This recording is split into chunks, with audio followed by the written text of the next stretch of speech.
Gentlemen, good morning. Good Good morning. morning. Good How morning. are we this beautiful Thursday morning, March It's 1st? good thing It's it's Wednesday. Wednesday, Oh, crap. What did I say? Thursday? Thursday. Yeah, I'm not a morning person. That's like good because if it it's was okay. Thursday, I should be downtown right now.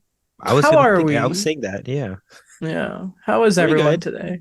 That's good. Um, Nice there were hat, Dan. moments of sunshine. Thank you. Moments of sunshine. Still kind of gray, but My blinds can't aren't even complain. up yet. That's the D- point I am this morning. My blinds aren't even up. I don't know what's going on today. I know for a fact Daniel hasn't stopped smiling since yesterday afternoon. I don't even have Yes, to ask. I just know. it And that is happened. because Luke Schenn is a Toronto Maple Leaf. Somehow still is Alex Kerfoot, which is just the funniest thing ever. Okay, I'd like to point out first before we move yeah, on. go We ahead. had an insider moment again. Well, of course we We did, called it. Daniel called it again. because we're smart insider men. Yeah. Yes, Luke Shen for a third to the Leafs. I mean, to be fair, the asking price was the third round pick, but it Hmm. was more the But it was the Leafs. destination. Yeah, yeah. Exactly. Yeah, we're clever. Okay, Toronto's so favorite son returns. I always forget he was a Leaf until people say that. Okay, so before we recorded this episode, the days leading up, we were worried that this was going to be a very short, rumor-filled episode. Huh. Except for maybe the Timo Meyer trade, because that happened hours after we recorded last episode. It took about 20 hours to get the return on Timo Meyer. Also, that day, Barry Trotz is set to replace David Boyle when Boyle retires. Like, that's what's happened. Since then, it feels like we've had an NHL trade deadline, except for the fact it's in a few days. This is what's happened. Patrick Kane is officially a New York Ranger. Timo Meyer is a New Jersey Devil. Tanner Jeannot is a Tampa Bay Lightning. Poor Jonathan Quick is a Columbus Blue Jacket. Jake McCabe is a Toronto Maple Leaf. So is Luke Shed. Engvall and Sandin are gone. That was surprising. The Edmonton Oilers did a really good move and got Matthias Ekholm. The Caps, the Caps, the NHL have sent out notes about cap circumvention days before the deadline. Nice guys. And I don't think that there is. Oh God, like where do we start? Like honestly, where do we start? There's so much here. I feel like we should start with the big one, Patrick Kane. All right, so here's how the trade goes down. The New York Rangers acquire Patrick Kane at technically 25% of his $10.5 million cap hit. There's also a roster player in there, Cooper Zek.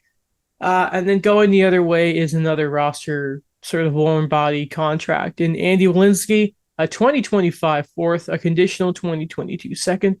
If anyone's curious, I believe the condition on that is based upon them winning two playoff rounds, and then it basically moves over. But the important thing is it's a second, the fourth at this moment. The Coyotes also helping the salary work in this three-way trade get a third round pick. There's also some other depth guys. I mean, shouldn't say depth, non-roster warm bodies that were moved around. But what we need to know is Patrick Kane is officially a New York Ranger. And one of the most Hmm. annoying and complicated trade sagas in recent memory is complete. I like to acknowledge that Arizona also uh said goodbye and thank you to Patrick Kane for That was having him actually that was funny. I'll give them that. I love that. That was amazing. Also just perfect Photoshop. I was thinking about this the other day. Is if we look at and break down the cap hit of the Arizona Coyotes, is there more of a cap hit to players not playing hockey games for them, or more to players playing? Because I have to imagine at this point that's a pretty close ratio. I'm meaning to look at that, but Yeah. that team really needs to actually start trying because it feels like they're rebuilding for the third time in 5 years. They're a Hall of Fame team if you really look at it, who's under contract. Yeah, Hosa, Dotsu. I mean, well, no, I don't think I don't know if they're under contract anymore. Weber's in there. Pronger is obviously Pronger. there. But anyway, yeah, Patrick Kane is a New York Ranger. We should probably talk about that. Sorry, I'm just It doing. They have happened. $21 million and just nothing. And what's the cap floor? Like 56 million? Or is it like 60 Uh, now? that's a great question. I'm not into. But I'm just looking right that's now. that's a quarter of the cap Uh, ceiling. A quarter of yeah, it they have in dead cap. That is That can't be allowed to happen. No, but we But need the hard cap. but So Patrick Kane, I didn't sorry. think we were gonna Yeah. give. Yeah, Um. Listen, I mean, like from New York's perspective, I really think there's no scenario here where you lose. You make it to the conference final. Yeah, that turns into a first round pick. It's worth it. You don't make it to the conference final this year, and it is a second round pick, and it is a fourth. It is worth it. Like, there's just no scenario to me where this is a loss for the New York Rangers. They're adding Patrick Kane to their top 6. I said it last episode. Get ready for a Boston Rangers conference final. Giving up a second or even giving up a first in 2024 when this team is going to be competitive. I just can't see the downside to this. Yeah, I agree. You get a 33-year-old Patrick Kane that's still playing at an extremely high level, and you didn't give up anything for it. I think Chicago just did him good and sent him to where he wanted to go. Absolutely no leverage here.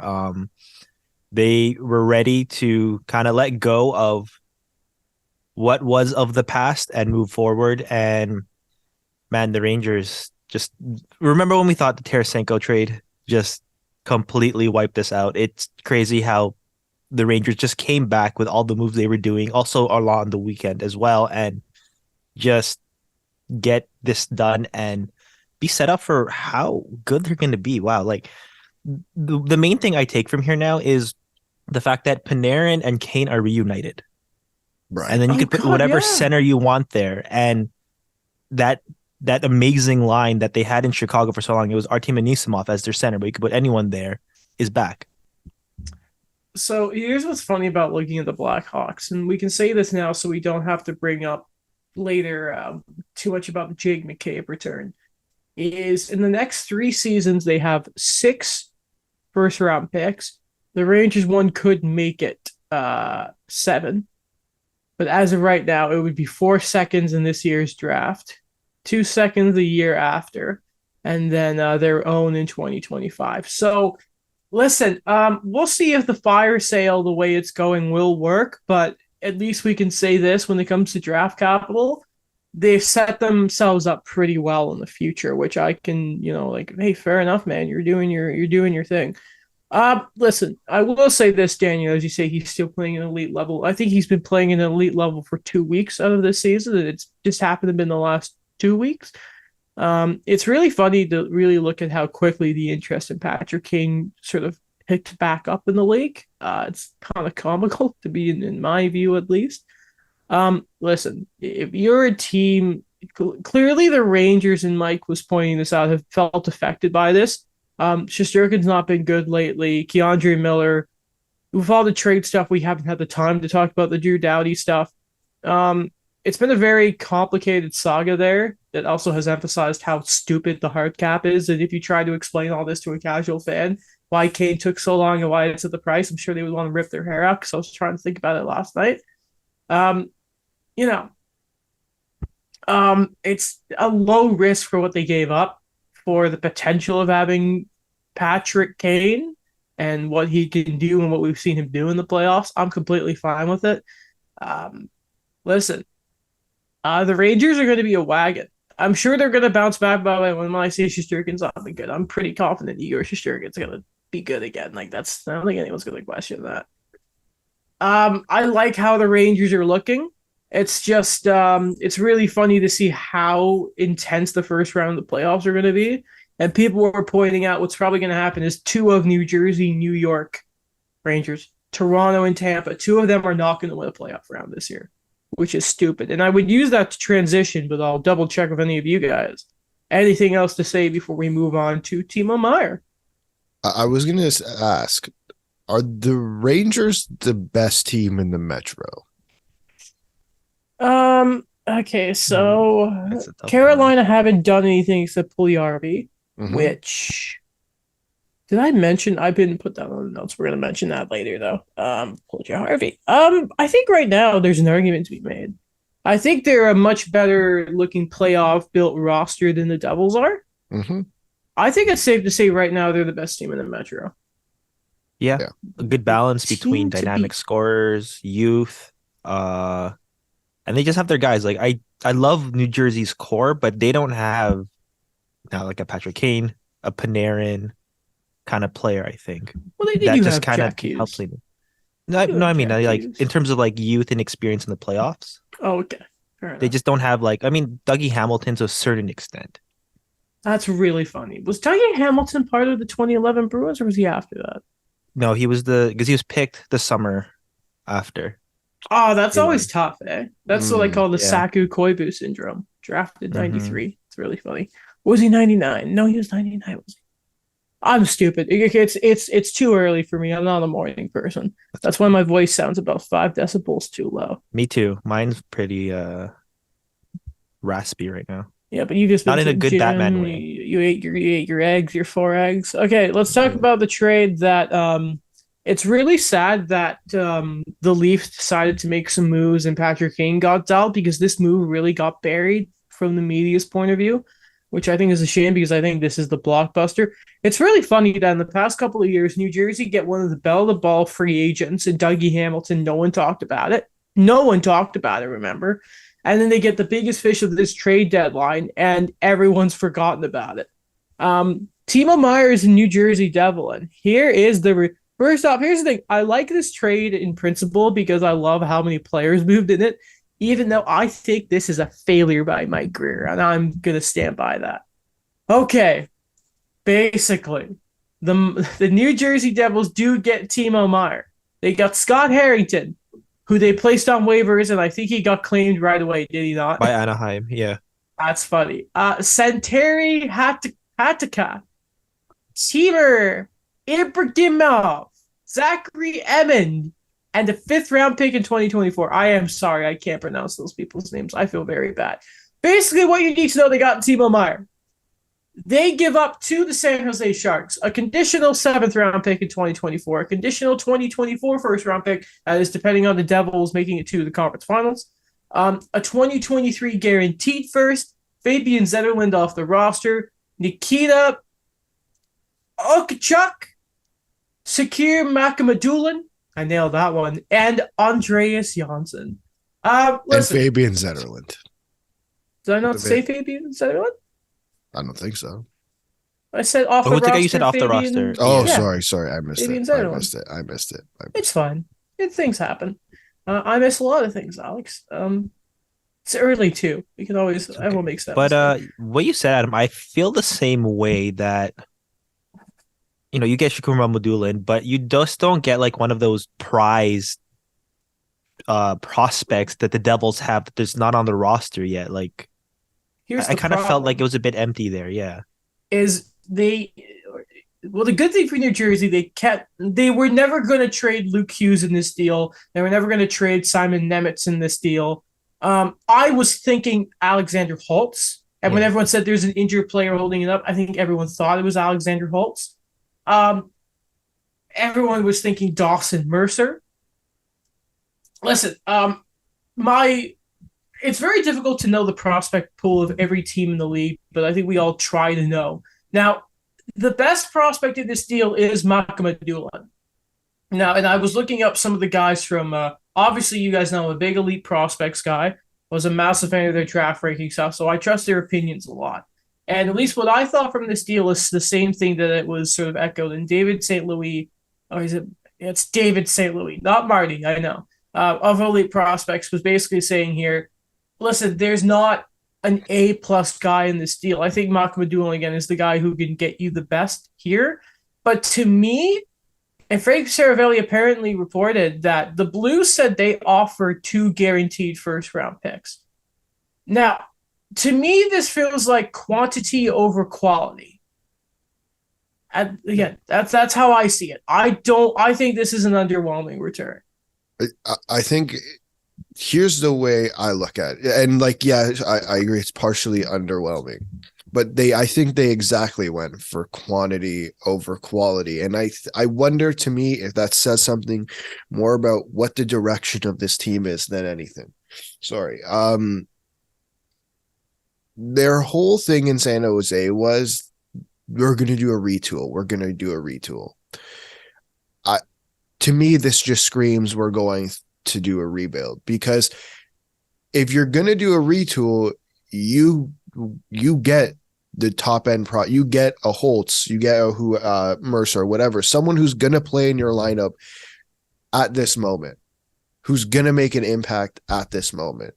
And I don't necessarily think they got that player. I think they got two guys who are probably going to make the NHL. Zetterlund, who, like you said, probably is just going to hop on the roster now. Same with Janssen, and then the group of picks. They didn't get the top end prospect. I think that everyone expected them to get in this deal. Yeah, I agree. I think Eric Carlson even said it in an article. It's from Daily Faceoff. I just apologize who the author was. I read this last night, but after the Meyer trade, he was disappointed, thinking like he doesn't know what the direction of the team is because you give other guys extensions, you trade someone with like Meyer, and it's just like that feeling of what the return really is for it. Because like when you mentioned Shakur Mahmoudulin, I view him as a boomer bust type of guy. And that was how his profile was when he was drafted, where, he fit perfectly in an older era, but would he be able to adjust to become like that big body shutdown guy? Or is just going to be a bit of like a third pairing, grinded out type of defenseman? So it is interesting to what they're going to do with this one now, because when we talk about the guys who were moved, Meyer is going to have control this summer. New Jersey is probably going to be able to re-sign him. And I thought that would be a lot more valuable to other teams. This is what I really like about this for New Jersey. And we can go to them here. Aside the fact, Mike Greer, you're on fraud watch. I didn't like the Burns deal. I don't like this. Can I just add, before we go to New Jersey, can I add something? Can Eric Carlson stop saying he's disappointed? It's getting to like Taze Kane level of. To be fair, he was asked. No. I understand, but try giving a different answer. Taze and Kane for the last 3 years have said, "What direction are we going in? What direction are we going in?" While they have literally crumbled. Not those two players, the organization had literally crumbled beneath them. We all see what's going on in San Jose. Like I'm tired of hearing that he's disappointed. It's just getting to Taze/Kane level of repeating themselves. But go on. All I'm gonna say is he's back and he deserves a level of respect. So trade him. Damn it. So trade him. I listen. I'm with you there. I'm with you there. Yeah, it's poor guys is gonna waste away. They may legit waste Eric Carlson's best season ever. It was which is a real shame. But yeah, so from another thing, yeah, that's just Mike Greer, man. Come on, we gotta get some. If they don't get like a quality piece for Eric Carlson, then I don't know what to say. Now, New Jersey, they get the perfect playoff profile type of player. If you re-sign him long term, that's a great piece of your core. He's young, he's talented. These type of players aren't available often, especially even at the trade deadline. Home run. I hope Devils fans will always remember Scott Harrington too. Never forget. To me, it really changes the way their top six looks. I think it gives you that power forward type piece, that like solidified power forward type piece that they always miss. Like Daily Faceoff has them on the first line with Tatar and Nico Hischier. So I think that's a pretty good line. And you look just below it, it's Bratt, Hughes, and Sharon Govich, right? So I think it changes the way changes the way their top six looks. I like that a lot. Daniel, you look like you're gonna say something. Oh, I was agreeing with Alex that okay. Meyer, the way he is as a power forward, young guy still, so fits seamlessly into New Jersey. Just that collective vision I like there. The East are just murderers. Like I'm trying to think. Well, like what have the West acquired? Ekholm was a good move for the Oilers. We'll get to that. but it's been like them and Barbashev. It's I really mean, funny. we could get to the Um, Kings soon. you know what, Daniel? We can get to the Hmm. Kings right now. Okay. So listen, I feel horrible for Jonathan Quick. I really do. So it happened. Oh, by the way, I saw this trade happen, and Habs fans apparently Jonathan Quick is not happy about this. I don't blame him. Apparently, he found he was traded after the game, like during press conference, which is just awful. But I saw Habs fans with the famous Mark Bergevin quote: "If you want loyalty, buy a dog." I don't support that statement. I think it's BS from Bergevin, but just remembering that Mark Bergevin is a part of the LA Kings organization. So what do? They go out and get one of the overrated defensemen at this trade deadline. So here's the trade. The Columbus Blue Jackets ended up getting a first round pick. It is conditional, but the Kings send a conditional pick, first rounder and a third rounder this year, along with Jonathan Quick as part of a cap dump to the Columbus Blue Jackets.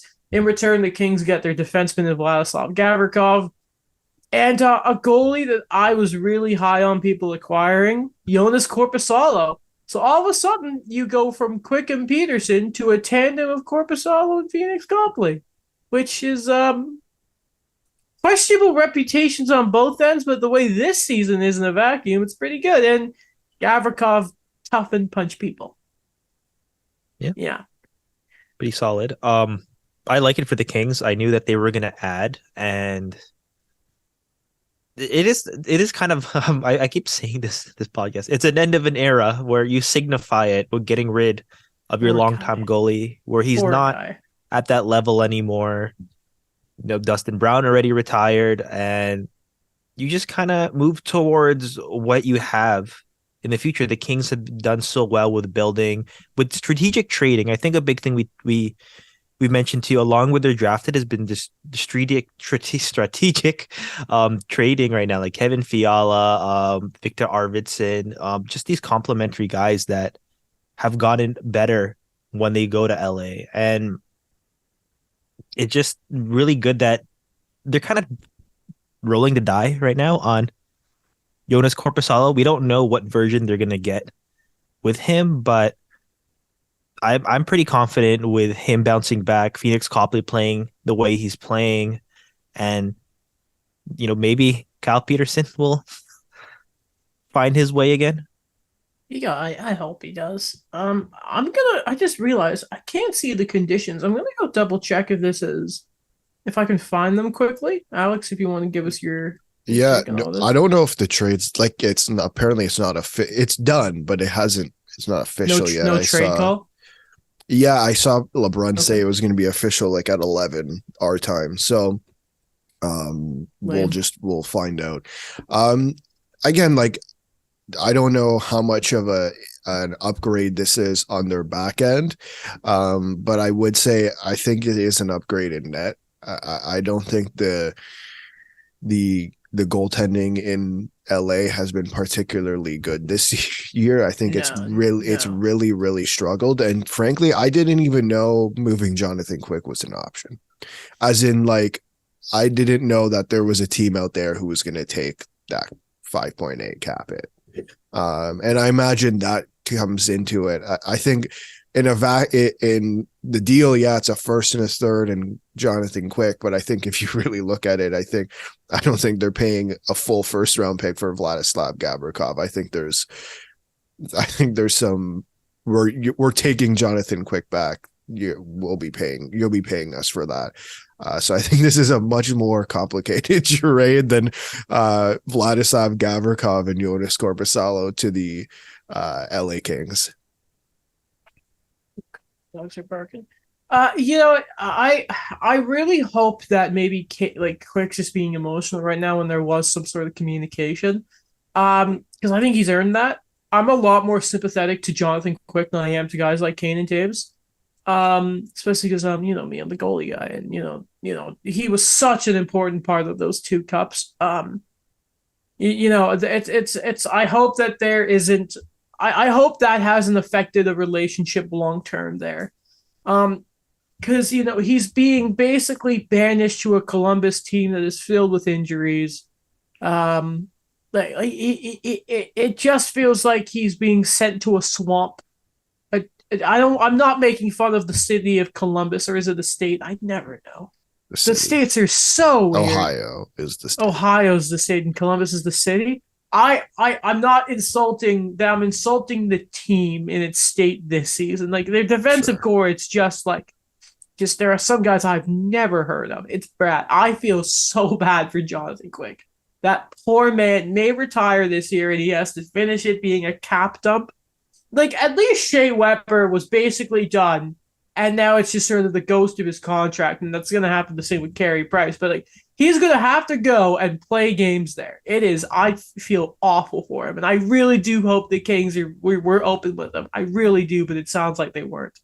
Also, I like Korpisalo, but like the Gavrikov thing, I'm just like, man, if you don't win a round or two, this is a very bad trade. Which obviously a lot of teams are going to look stupid if they don't win a round this year, because it has been it's been a great side note. It has been an incredible deadline, really has. But you know, it's this is a Gavrikov's one of those. The Athletic had like a 5 players to stay away from, and Gavrikov was right there. It's right there. Anything else, or shall we move on? I think one last thing I'd like to say is Sure, like I like that you brother. mentioned about I think you like I like what you mentioned about moving these contracts and having to do it because we've always talked about the new GM coming in and cleaning house or preparing the team for what the future is. And Rob Blake had no attachment to these extensions because they were Dean Lombardi's contracts. So he let Dustin Brown retire. He traded Jonathan Quick.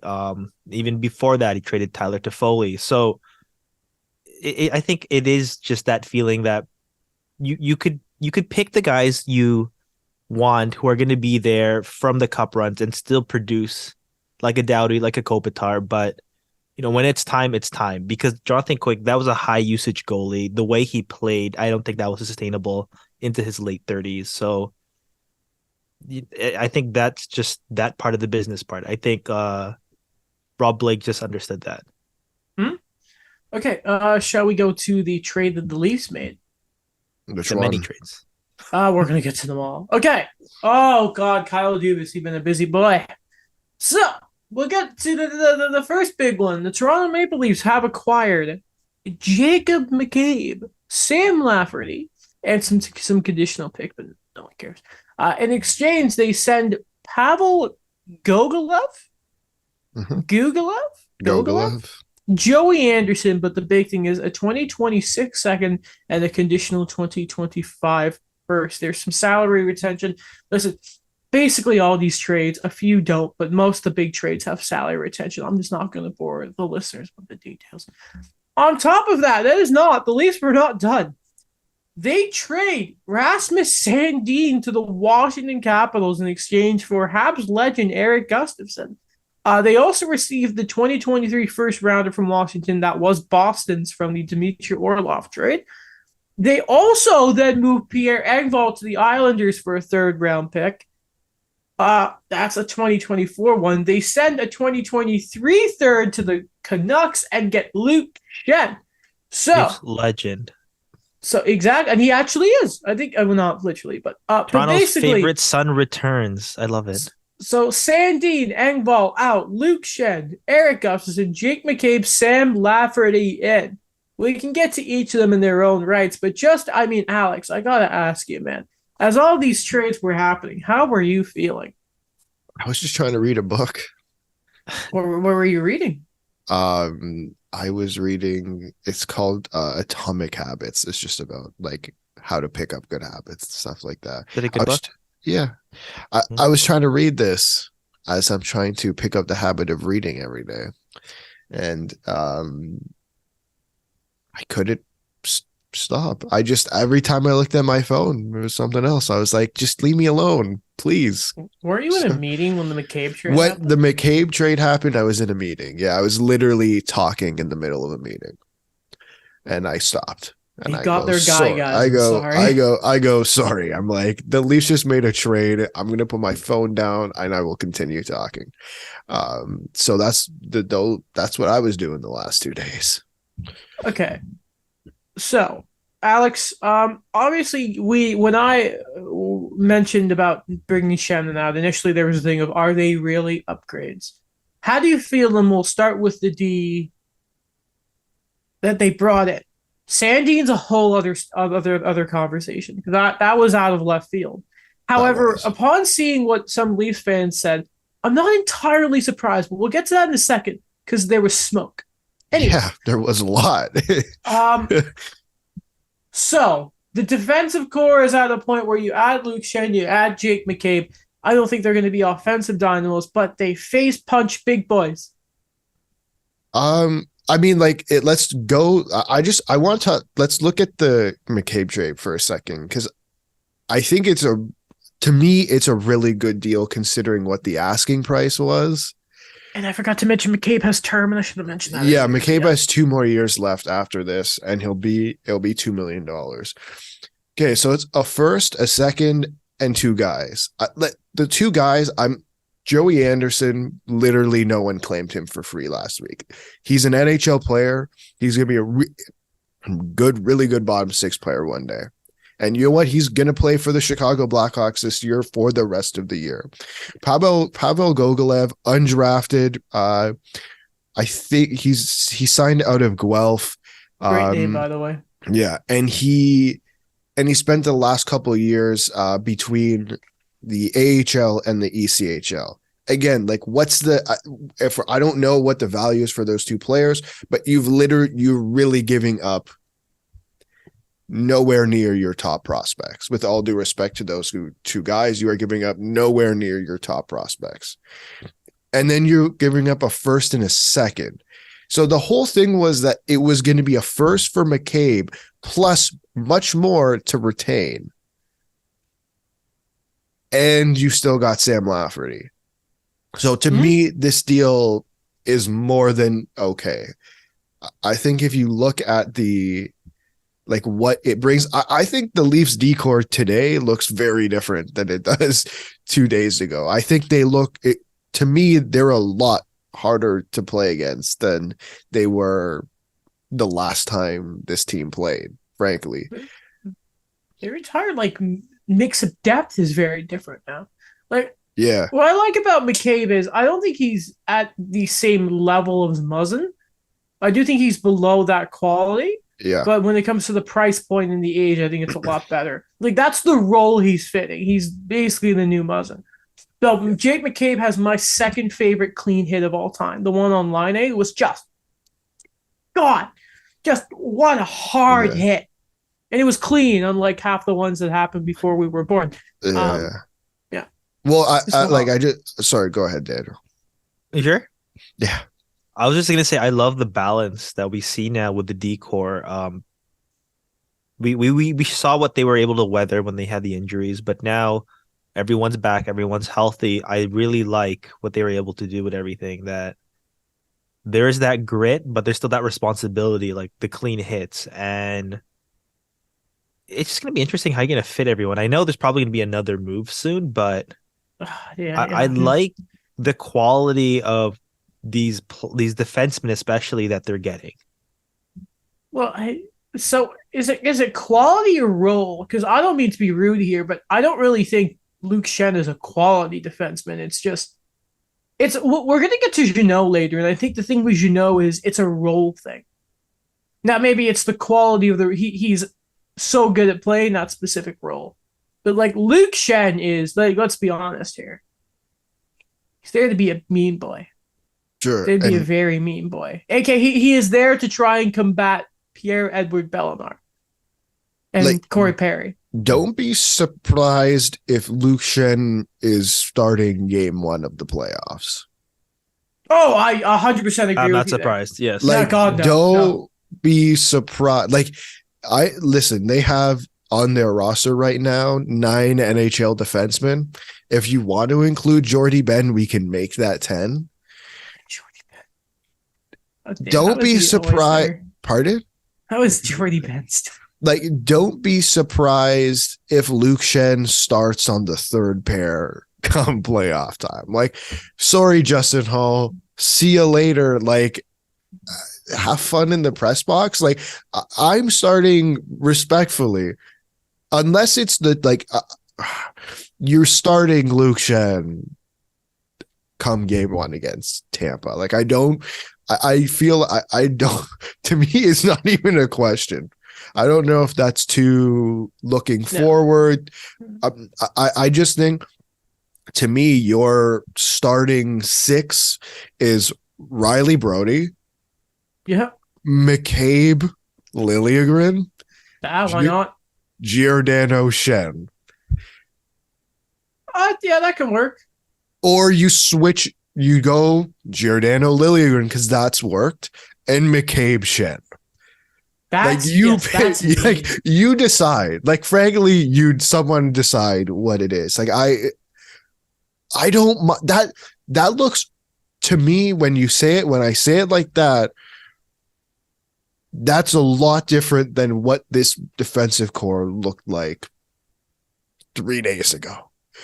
Right? So I just feel, to me, this, with the defensive additions they've made, it looks like a tougher defense to play against. And I think that's going to go better for them when it comes playoff time, to me. I agree with that. Do we want to talk about Sandine now? Yeah, I think a lot of people are trying to galaxy brain this. So Sandine was unhappy. I think it's fair to say. He wanted a bigger role in training camp. There was the contract dispute. Listen, I like the move for the Caps. Like, I like having that bet on the young player. Like, I really like it for them. The Leafs, I mean, they get a first rounder. They're always going to like that. Listen, I think long term, it could be a move that you regret because of the player he can turn into. We know he can be. But you can clearly see what the Leafs are trying to build in their defensive core. I think, Alex, I think you mentioned this. He probably wasn't making game one of the playoffs. No. I think that's simply... I wonder if Dubas has learned from the Kapanen and Johnson stuff, and he looked at the fit, and I wonder if he sold high on Sandy.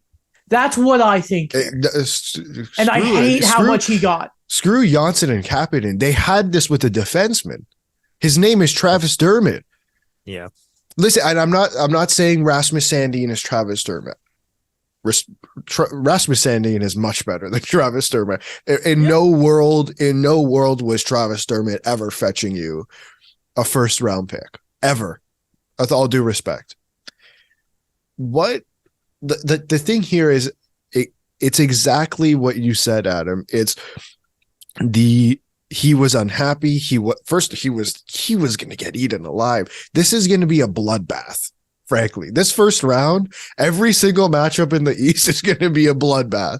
We'll pick a matchup: New Jersey, New York, Toronto, Tampa Bay, Boston, Pittsburgh. Like, it's just going to be a bloodbath. Frank, he's a good defenseman. I just think he was going to get eaten alive.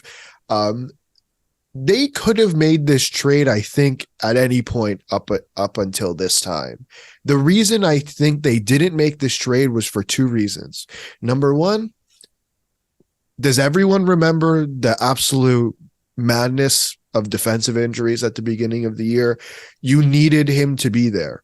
Number two, in the last 3 days, they've acquired 2 more defensemen. In Jake McCabe, who's frankly taken his spot, and Luke Schenn, who that's just another body for him to have to battle with, essentially. That first round pick is not. Listen, I could be wrong. Come next episode on Sunday, we could still have this. The Leafs could still have this first round pick. I don't think they will, but I think that this galaxy braining it is way too much. He didn't want to be here. They could have. Remember earlier this season, Niels Lundqvist got traded. Yeah. Exact same thing.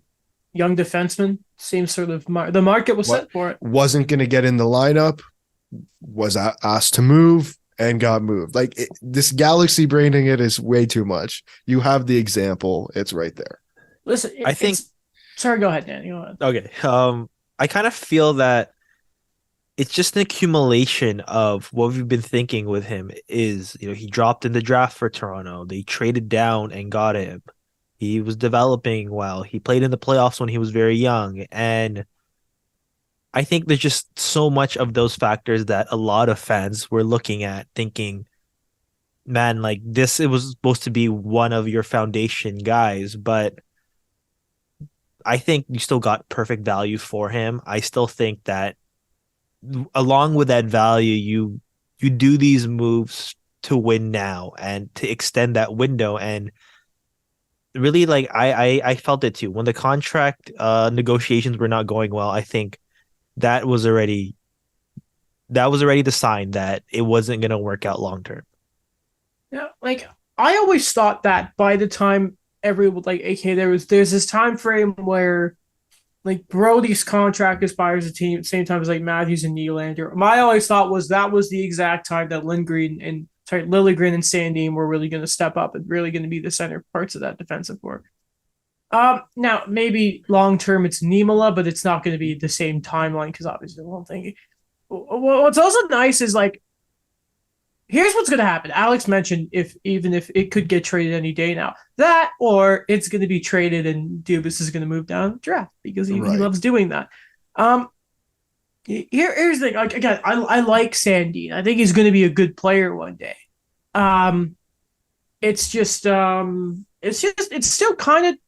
still a bit taken aback by it because it was just sort of it was quiet. It was quiet.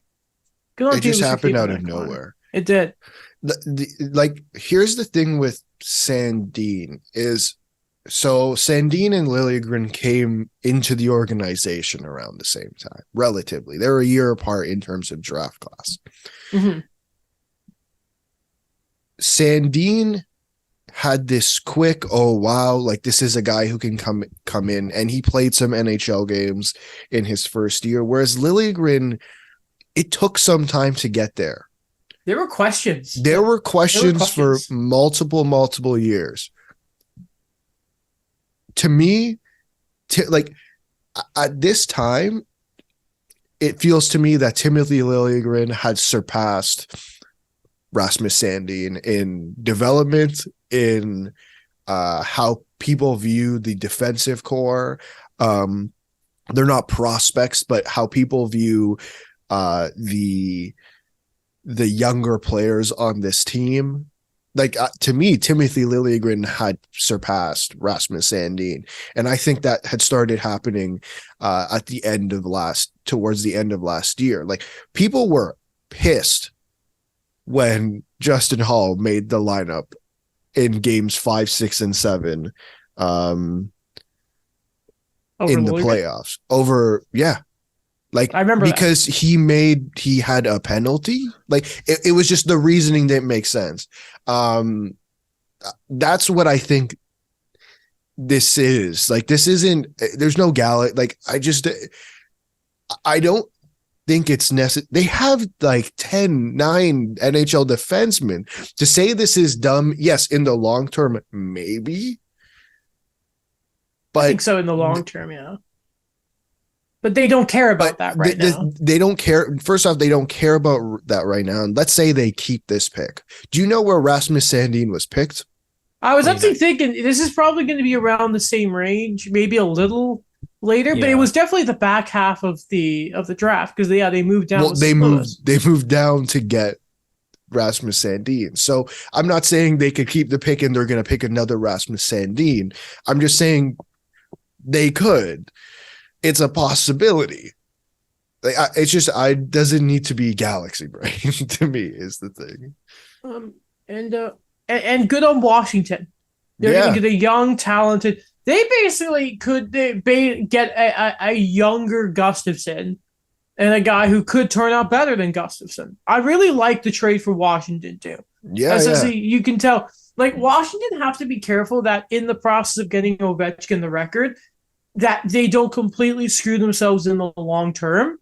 That's probably why they didn't want to go long term with Orlov. So I like what they're doing there. I like what they're doing a lot. I like what Yeah, the Caps are they doing. rearmed themselves, I think. They didn't run on empty where there's like we're just gonna put like a depth guy in there. We're gonna get, someone who has that top four potential, but he's gonna be able to get the minutes that he's wanted and maybe he does deserve in the way the core looks like right now in Washington. They used the assets. Listen, this is Boston's pick.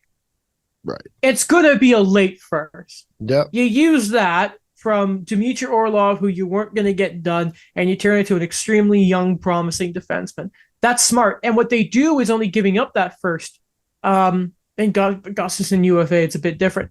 Is they don't pay a bunch of assets to package to get Chikrin, which again, there's more assets available for other moves than that. It's clever business by McClellan. It's clever business. Yeah, it's a good deal. Like they're getting themselves a guy who will be a good defenseman in future years. It's just he's just not there yet. Do we have a passing note on Pierre Engvall? Unfortunate. I don't know Great what to skater. say. Like, I don't know a guy. Listen, I'm not going to say he's Freddie Gauthier because that's mean. Oh yeah, no, God, no. That's mean. It's just to me, he felt like another guy who was big, and the literal and factually just tall, bigger guy who just didn't use his body. Yeah, never. And I think that's what. And I think that listen, if he was able, if he did that. We're having a different conversation about Pierre Engvall, but the issue is he didn't do that, and he was the cap casualty here in my eyes. Listen, I think he reminded me of Kapanen in a way where, great skater, good speed, but a lot of the tools that were offered to him or what he had, he never used it. Like he could never finish. He never threw his body around. He was much more defensively responsible than Kasperi Kapanen, I will say. The Oilers have pulled off a pair of moves. First off, they have traded Jesse Pulley-Harvey to the Carolina Hurricanes. Finally. I hate them. And they get a young prospect who needs to be signed this offseason in Patrick Puistola. Yeah. The saga is finally over. Listen, I hate that if there was one team that I believe can get the potential out of Jesse Pulley-Harvey, or two, Tampa and Carolina. God damn it. Why? Yeah. Why? He's definitely gonna. I don't know. I'd imagine he excels in Carolina, just considering how other players have. He won't have Mike Spector writing hit pieces every day on him. That's true. I do hope that's not Carolina's only move, though. Yeah, no, Sim. I'm with you there. That would be a little disappointing. Maybe James Van Riemsdyk? Yeah. If Detroit made him available, I would really like them to see Apertuzzi. I heard I read that apparently he is now more likely available than not. Like I think Friedman or Saravelli, one of the guys said the asking price was like at least a first round pick plus.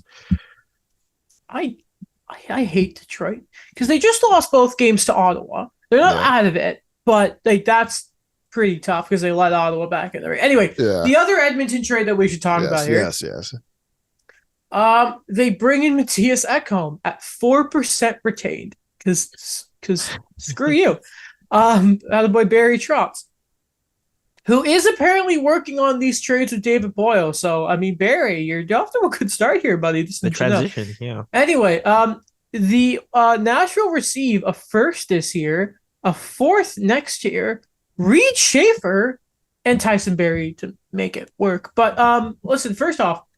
Matthias Ekholm's exactly the type of player that if I said that Jake McCabe is sort of, if I say he is sort of a light version of Muzzin, you know, now I want to say here, McCabe is closer to Muzzin than Joel Edmondson is to Matthias Ekholm. I want to make that very clear. But I wanted them to go get Edmondson so the Habs could get some prospects out of this. But instead, Ken Holland did a very smart move, which he doesn't always do, and go gets Matthias Ekholm.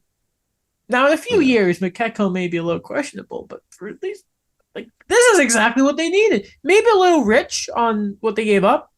However, I don't know. term, exactly what they needed. Yeah. I just don't like, I was surprised that they also added Schaefer was the big thing. Yeah, because for him, remember at the draft, they traded Yes. a crazy amount to get that pick because they had to get rid of Zach Cassian's contract. So Yeah. I think it's also worth like a second and a third in later drafts. But it's just anyway, it's we can different discussion on the term, but it's just but anyway, like Ekholm is exactly what they needed. Exactly. The first Western team to make a big swing. Barbashev doesn't count in Vegas, but like good for them. I was ready to come on the show today and rip Ken Holland for saying God, yeah. that for saying that Evander Kane was going to be their deadline acquisition. I'm like, that's just it felt like such a cop-out answer. Yep. And again, I said I don't I'm going to compliment Ken Holland here. Like that. And we didn't obviously we didn't know this specific player was available until literally like a week and a half ago. So like you said, this is exactly the guy they need, a guy who can play defense and can move the puck. Like this fits everything that this team really, really desperately needs. And I think it's a huge impact. Like, I think if you look at the other defensemen they were linked to outside of Chikrin, like that, but that just never was going to happen. You look at Edmondson and Gavrikov. This is such an upgrade on their defensive core. Like, it's an impact player. You know how for the Leafs, I was saying they need to go out and get an impact player. Enough of this bottom six, bottom pairing guys. Go out and get an impact player. And that's what they did. They finally they bought with Connor McDavid in his prime. They finally bought. I'll admit, by the way, I was wrong about Nashville, and I didn't think they'd be able to move Ekholm in season. 5 first-round picks in the next 3 years. Wow. 5 seconds, and 5 thirds. A lot of fourths and fifths too. So credit to David Poile and Barry Trotz. But anything to say, Dan, before we move on to another move Nashville made and the news going on there?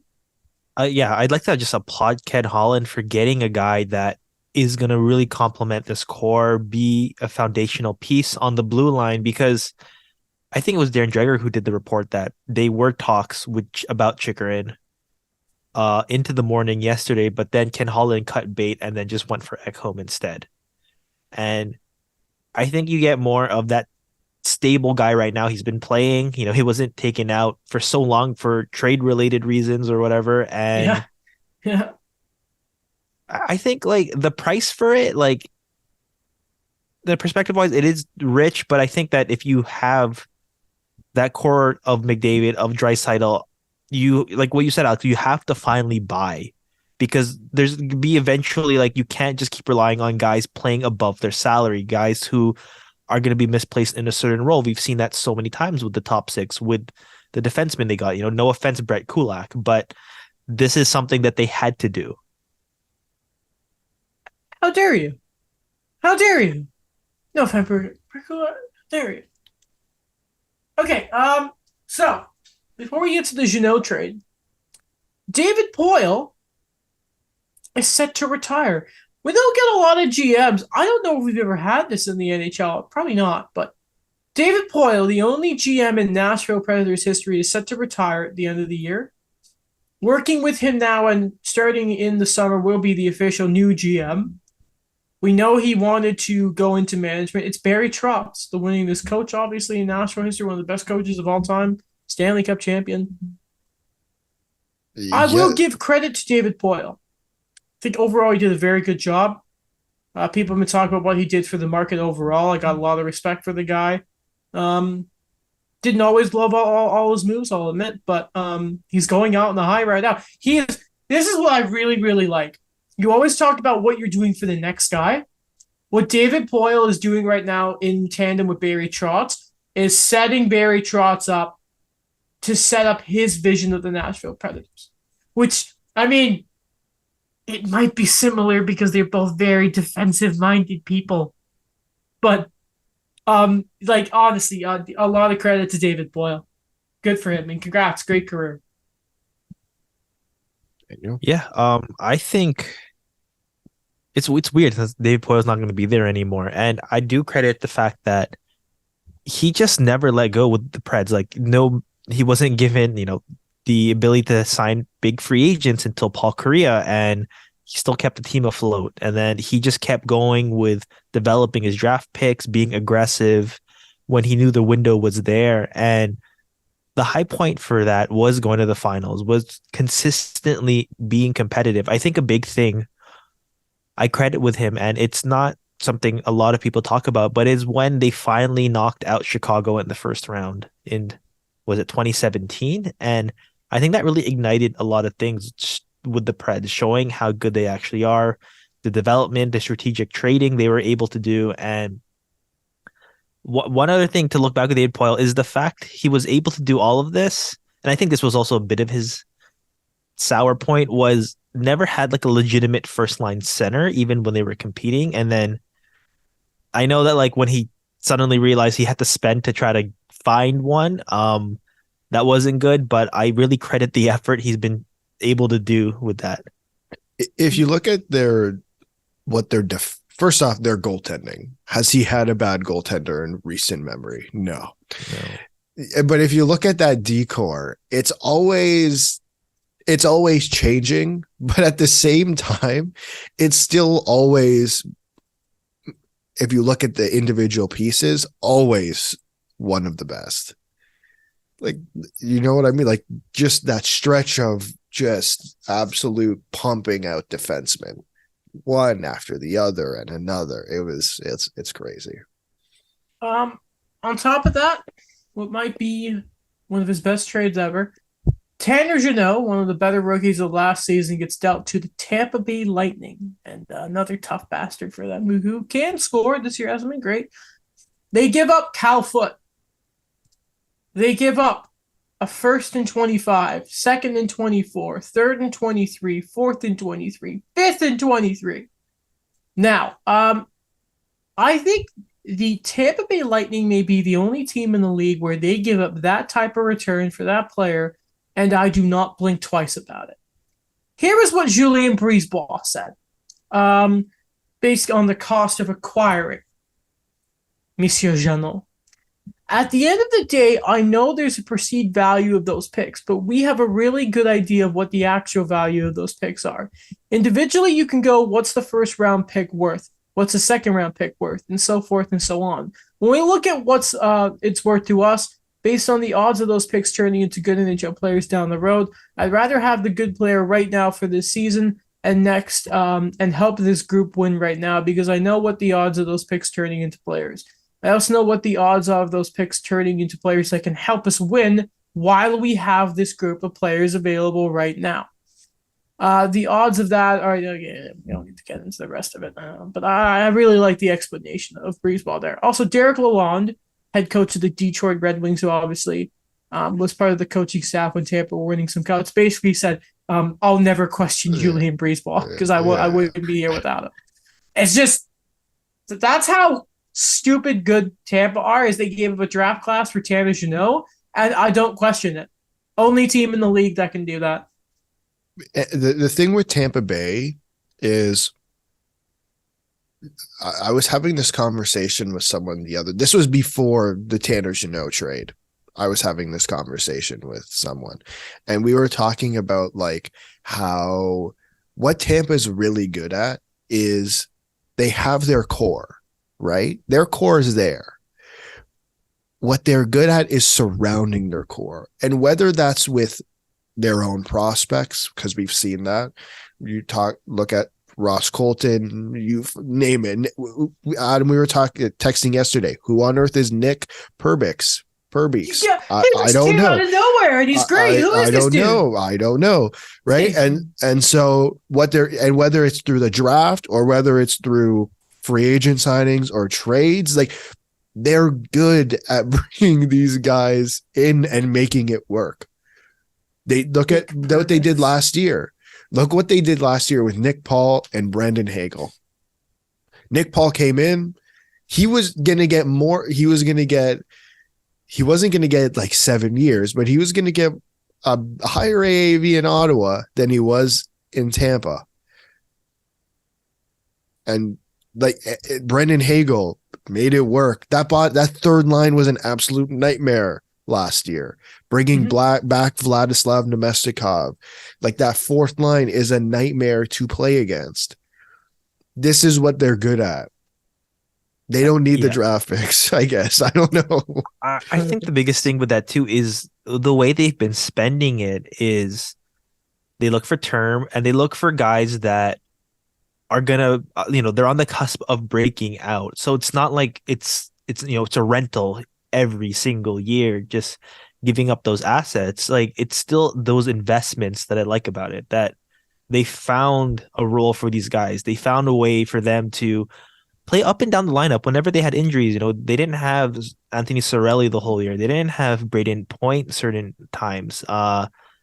And Hagel was perfect in the top 6, but he's perfect in the top 9. And Nick Paul is still getting a lot better. I think there was still that glimpse already because he was a 2013 pick. He was in the Jason Spezza trade to Ottawa, and they just kept holding on to him. And I think eventually that potential came to fruition in Tampa. So I think it was a big deal. I think for me, I was kind of taken aback because I really believed in Cal Foot's potential. I really believed that with Ryan McDonough gone, this guy was going to get a lot more minutes, a lot more responsibilities. And, maybe it just didn't work out there. He's already 24. And him going back the other way, he'll play in Nashville, and Tampa, these picks will be inconsequential eventually, because that Hagel trade, we thought that was something a bit of an overpay, but look how he's playing. Daniel, I will say it's going to be tough to get minutes over Zach Bogosian, so I understand. Okay. So Boston have done their stuff. Yeah. Orlov. The Leafs have done many things. Tampa have made their move. Carolina, we're kind of waiting on them. But if they don't do anything, I still have faith they can do stuff. But you would like them to do more. New Jersey and New York have made their moves. Both the New Yorks technically have. The Panthers can't really do much, but Pittsburgh, and it sounds like Vancouver and them are working on something. Maybe Connor Garland, maybe Brock Besser, but they're working on something. The Sabres are yet to make a move. Detroit, who knows? There's one team in that mix that we're waiting on as well. Big games that really, if they lost them, could have determined their season. 2 big wins against Detroit. What in the world are the Ottawa Senators going to do? This is the last thing we'll talk about today. What are they going to do? I wish I knew. We've been talking about them acquiring a defenseman for about 4 months now. They're out on Chikrin. They're obviously not going to get Ekholm because he's traded. That would have been a nice move. Cam Talbot for Jonathan Quick. Cam Talbot for Jonathan Quick. That's a downgrade. Let that happen. They did, whether we like it or not, I'd argue they should. I saw Derek Brassard come out and say, we think that Pierre Dorian should go out and buy. It's yeah, he probably should. He should have done that months ago. So let's get a move on it. What defensemen are still out there? Honestly, yeah. Can I say something very funny? It just made me laugh when I saw that quote, because I was just thinking Derek Brassard saying, we earned the right for them to buy at the deadline. And then Mhm. what happens? He's part of those moves as one of the contracts going I the other know. way. That'd be funny. Jacob Chikrin, but they won't No, do it. they're So out. here are some available defensemen: Joel Edmondson, In the short commute. Tyson Barrie, maybe go get him from Nashville. Shane Goss is there. Shane Goss is there. Shane Goss. Don't they need a defenseman who can play defense? Sometimes the best defense is having the puck. So Joel Edmondson, even though he can't really play defense anymore, he's really hurt. But Joel Edmondson, yeah. Man, Who else is out there? Who else is out there? Nick Seeler. Okay. I listen. Either they're going to make an upgrade in net, or they're. I don't think they're touching. I don't think they make an addition up front. I don't think that's where their issues lie. I think everyone knows that's not where their issues lie. It's they need to make a decently sized addition to that back end, and I think they're just shooting themselves in the foot every time they say we're not including this guy, we're not including that guy. I understand, but if you want to give something, if you want to get something of significance, you're going to have to give up something of significance. I don't know what that player is. Like, yeah, you're right. It should be Jacob Chikrin. And who knows, come Friday, maybe the price is a little bit lower. It would be nice if something was, if they did something. Like, you know what they could go do? You know who else is in Arizona? A certain goalie. Pechmelka would be good. Yeah. New York would be really good. Okay. Hey, maybe if you're not willing to give up a lot of money for, or a lot of assets for Chikrin, maybe you're more okay with giving up a lot of assets for Chikrin and Vejmelka. This is the deadline of 2-player moves, so do it. That's everything for today. Any final thoughts, gentlemen? This was fun. We didn't know what this episode was going to be like, but it was super fun. Yeah, a lot of good trades. A lot of great trades. Thank you for listening. Check us out wherever you listen to your... Can I add one thing? I just got a text from Mike. Oh, great. Yeah, go ahead. He sent me that Luke Schenn will be wearing number 22. And he said, the disrespect by Schenn. Number shouldn't even be available. Should be in the rafters. Who am I forgetting? That wears 22. Zach Bogosian wore 22 for the Leafs. Right, okay. I wish Disrespect for Jake McCabe. Give him number 2, okay? Okay. Thank you for listening. We're on every podcast network. All that type of stuff. We're also on all the social medias. Shout out to TikTok being banned for parliamentary members. How long until that's just banned? Period. I don't know. European Union's doing that too with their government workers. Well, because the privacy laws are the privacy with it is apparently awful. I don't have TikTok, and I made an account, but I've never been on it. Yeah, that's okay. That's everything. You don't need it. You'll see us on Sunday. Are we all there on Sunday? Yes. Okay. Daniel's not going to be here in the day on April. Mm-hmm.